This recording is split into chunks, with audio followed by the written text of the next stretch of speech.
I'd like to thank Chairwoman Brooks for holding this hearing and giving the subcommittee the opportunity to learn more about the national state of preparedness. Before we begin this hearing, I want to express my condolences to those who lost loved ones and friends and coworkers as a result of the tragic events at the Navy Yard earlier this week.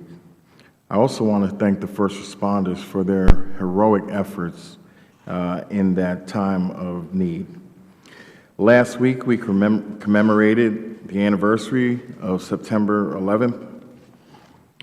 In 12 years, we've made significant improvements in our preparedness capabilities, from planning to communications to operational coordination. However, every day we are reminded of the work that still needs to be done. In the last year alone, we have witnessed incredible tragedies. Last year, Hurricane Sandy wreaked havoc along the East Coast and in my home state of New Jersey. It displaced families, destroyed schools and businesses, and disrupted the school year.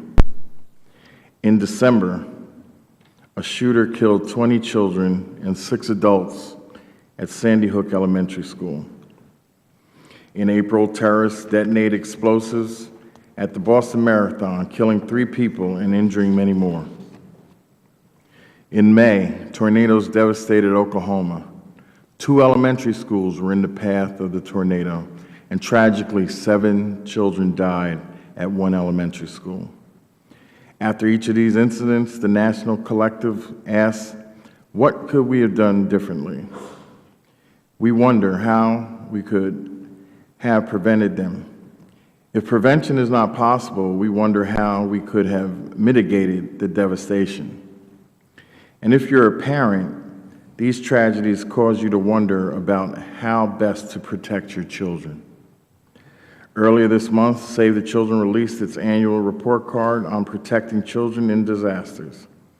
It found that 28 states, including the District of Columbia, do not require schools and child care facilities to include the 4 standards that the National Commission on Children and Disasters deemed essential. I'm proud to say that New Jersey is one of the few states that includes these 4 criteria. I encourage each member of the panel to review this report to determine whether your state meets each of the 4 criteria.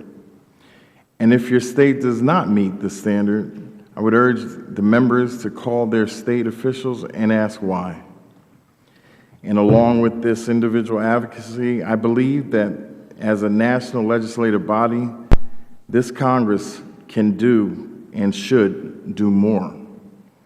I'm introducing the Safe Schools Act legislation that will require states applying for state Homeland Security grant funds to certify that their schools have an emergency plan that meets the standard recommended by the 2010 Commission on Children's Disasters report.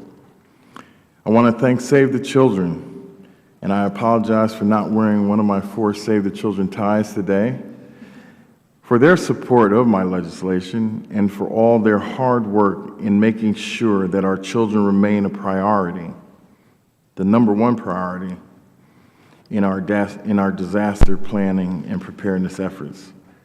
I want to thank the witnesses for being here, and I look forward to their testimony, and I yield back my time.